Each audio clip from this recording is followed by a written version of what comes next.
মানুষের প্রতি আগ্রহ কমাতে শিখেছি, গুরুত্ব না পেলে গুরুত্ব না দিতে শিখেছি, মুখের ওপর না বলতে শিখেছি, কেউ ভালো না বাসলেও দুঃখ না পেতে শিখেছি, কেউ অবহেলা করলে তাকে নিয়ে উপহাস করতে শিখেছি, মিথ্যে বলছে জেনেও মিথ্যেটাকে সত্যের মতন করে শুনতে শিখেছি, কেউ অপমান করলে তার দরজায় কড়া না নাড়তে শিখেছি। নিজের ভালো থাকার জন্য রোজ এত কিছু শিখেছি।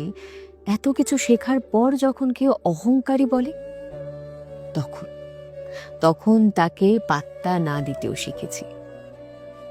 দিনকালের সাথে সাথে নিজেকে আপডেট করতে হয়, নিজের মুড চেঞ্জ করতে হয়, নিজেকেও ভালোবাসতে শিখতে হয়, নিজের দায়িত্ব নিজেকেই নিতে হয়। কারণ দিনের শেষে স্বাবলম্বী হতে হয় তো।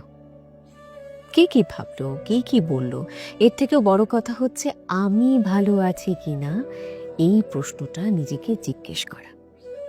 আর যদি উত্তরে আসে যে হ্যাঁ ভালো আছি, তাহলে আপনি ঠিক যেমনটি চলছে তেমনি চলতে থাকুন। আর যদি উত্তরে আসে যে না ভালো নেই, তখন নিজেকে একটুখানি আপডেট করতে হবে, নিজের উপর একটু গুরুত্ব দিন। কারণ একটা শান্তিপ্রিয় জীবন আপনার প্রাপ্য।